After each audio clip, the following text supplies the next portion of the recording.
Hoy, 14 de julio, se cumple el estallido de la Revolución Francesa. Con ello se cumplen 233 años. Un acontecimiento muy importante que llevó a cabo, un cambio de paradigma en todo Occidente durante el siglo XIX y en el siglo XX en otros países de América. Aparte que también, en América no, en Asia, pero es que en el siglo XIX la Revolución Francesa influyó en la independencia de la América Latina. Como a la Revolución Francesa le influyó eh, la Revolución Americana. Pero vamos por partes. Primero vamos a hablar, y esto es fácil, es de que Francia en el último tercio del siglo XVIII vivía una crisis económica brutal. Es decir, los precios de los alimentos más esenciales eran muy caros, estaban por las nubes y no podían comprarlos muchas personas. Entonces, ¿qué pasó? Que varios ministros, como Turgot, dijo de llevar a cabo una serie de reformas, pero es que la nobleza y el clero, es decir, los estamentos privilegiados, se negaron a llevar a cabo esa reforma. ¿Qué pasó? Calén, que fue ministro, llevó a cabo un punto por el cual habló con el tercer estado, el tercer estado, que está formado mayoritariamente por los burgueses y también campesinos y otros, como también, oficios de zapatero y, etcétera, etcétera, entre unos ejemplos. Pero es que lo más importante de todo ello, se llevó a cabo. Entonces, Calén llevó a cabo un punto por el cual querían llevar a cabo una reforma eh, en el punto económico de los privilegiados, como se dicen los privilegiados, eh, ese principio de igualdad, pero no se lleva a nada, entonces Calent tuvo que dimitir. Brienne, que era arzobispo de Toledo, fue nombrado y llevó a cabo la misma idea que su sucesor. Nada, al final le hicieron dimitir.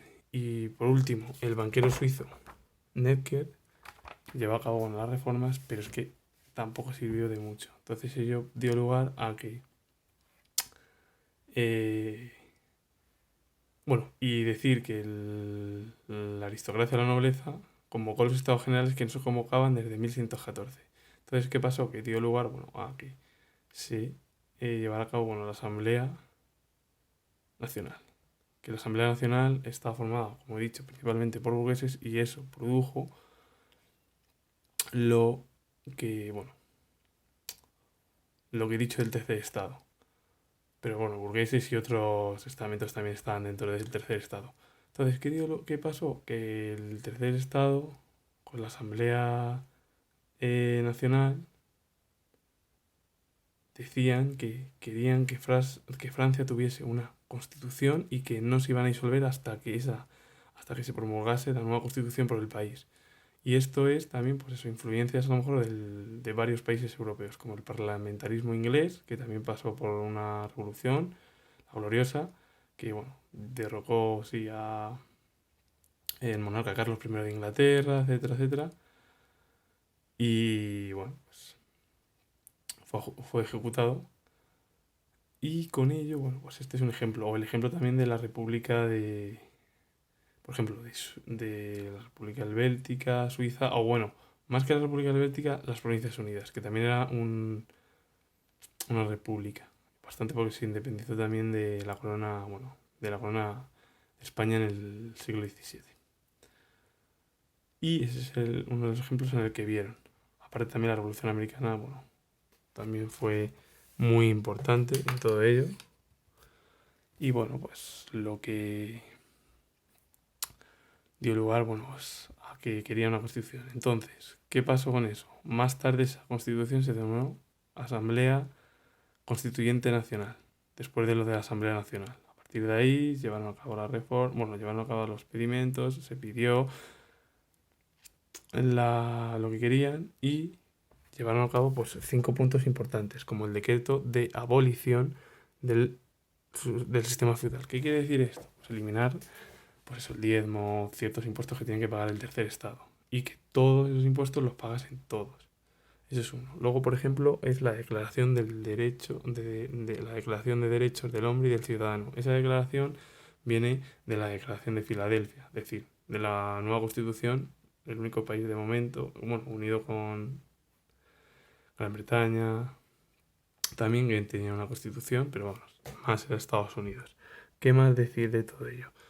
Que lo que querían era la libertad, la felicidad, la igualdad jurídica de todos los ciudadanos, es decir, que nadie era juzgado hasta que no se llevaba a cabo pues, ese juicio, etcétera, etcétera, etcétera. ¿Qué más? La Constitución Civil del Clero, que se llevó a cabo el 12 de julio de 1790. ¿Y qué pasó con ello?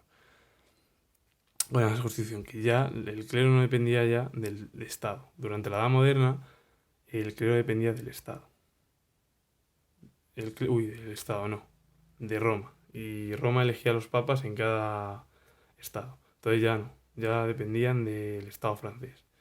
Y había los juramentados, que fueron los individuos que llevaron a cabo que juraron la nueva constitución, y los refractarios, que se opusieron a esa nueva constitución civil del clero. ¿Qué más? También se llevó a cabo la nueva organización territorial, y eso dio lugar a que se dividiera el país en departamentos y comunidades. Comunidades no, comunas. Comunas. Que son comunas, pues son como ayuntamientos. Para, por ejemplo, poner ejemplo, España. Y por último, en 1791 se creó la primera constitución, en la cual, se llevó a cabo la división de poderes. El poder ejecutivo, encarnó el monarca, el poder legislativo, la Asamblea Constituyente Nacional, y por último el poder judicial, los jueces, como por ejemplo hoy en día conocemos todos los estados que hay en Europa. ¿Qué más decir de todo ello? Luis XVI intentó marcharse, pero le cogieron, y al final, eso dio lugar, pues, incluso las potencias europeas también vieron pues, que la revolución se podía extender y era un grave problema pues, para ello. Entonces, intentó escapar, le cogieron, le estuvo en la cárcel, y viendo a la mayoría que lo que querían era llevar a cabo que el monarca tuviese menos poder, y esa salida que quería hacer, pues se vio plausible, esa manera de ver la antimonarquía. Es decir, que no vieron muy bien, o no vieron muy con buenos ojos los nuevos líderes políticos la huida del propio monarca. Entonces dio lugar a que el 21 de enero de 1793 se ejecutara al monarca, y pocos días después, a María Antonieta. Su hijo, Luis XVII, escapó y tal, estuvo ahí eso. Escapó, no, murió muy joven. Murió en 1795, muy, muy joven. Entonces, ¿qué es lo que sucedió con todo ello?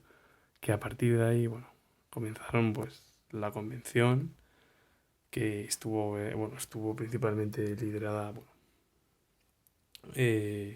la batalla de Valmy, en la cual, la Francia revolucionaria derrotó además a Austria y a Prusia, porque la gran mayoría de las casas reales tuvieron miedo de la expansión revolucionaria francesa por toda Europa, y las derrotó. Y en 1795 también derrotó a España, y se firmó Godoy firmó el Tratado de Basilea en 1795.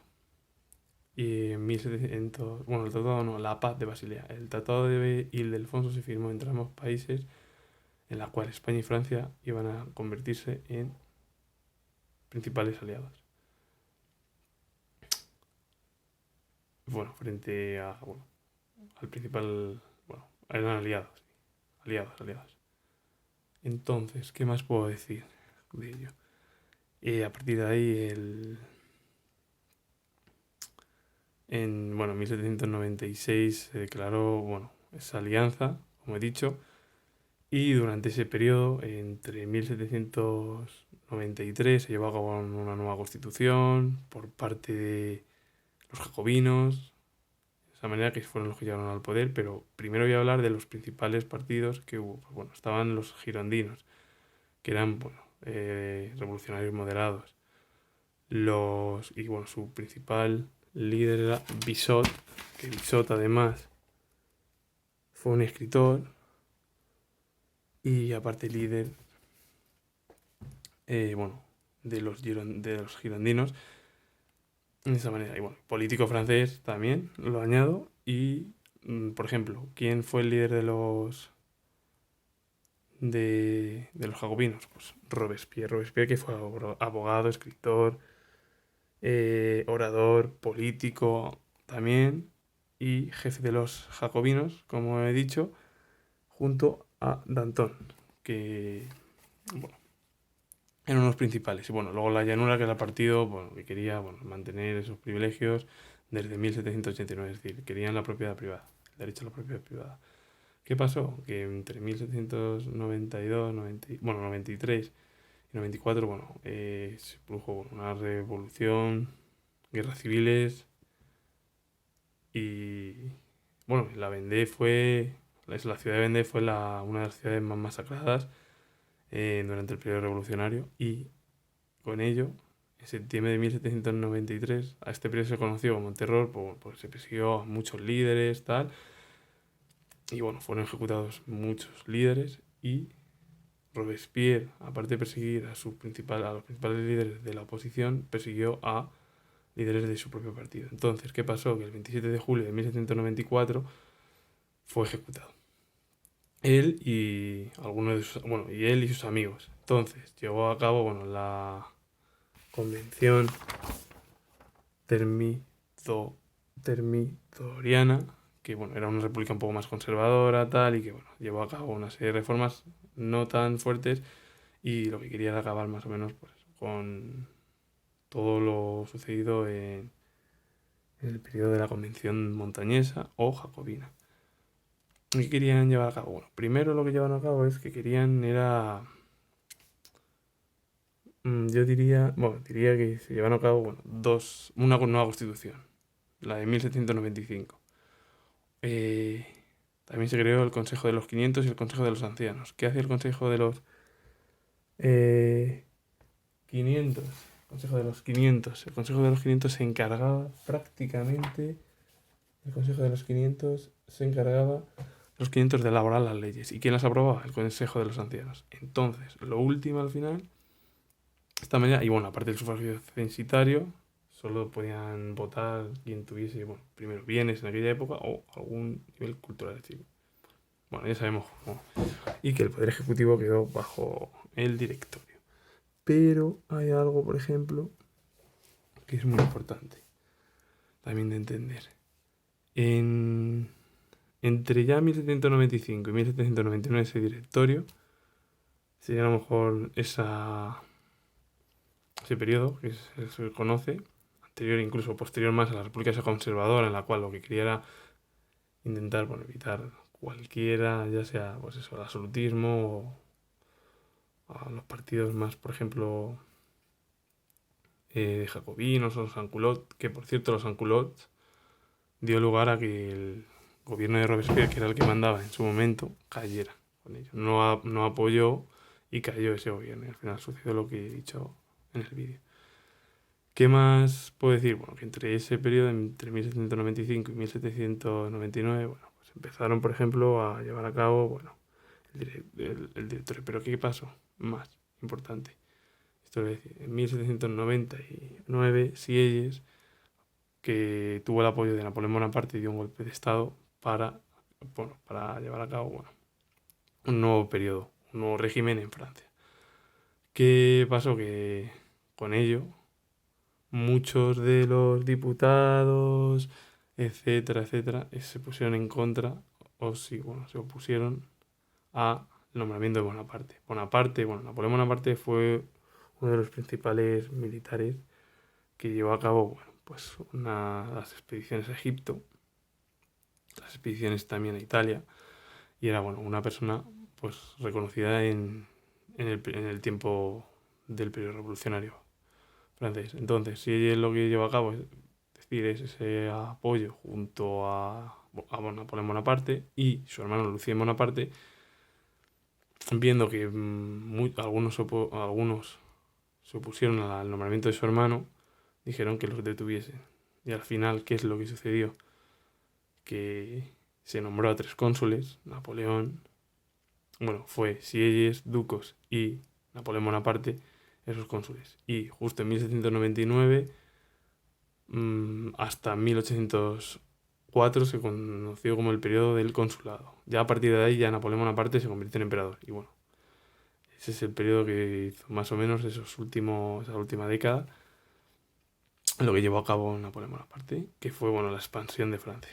Aparte de que a partir de ahí se vio que en 1798, 1799, bueno, hubo una gran expansión por parte de Francia o del país galo y bueno, provocó, esto hay que decir, lo digo ahora mismo, que el resto de Europa se apoyasen entre ellos para derrotar a Francia durante esos 11 años, o bueno, 11 años, no 15 años.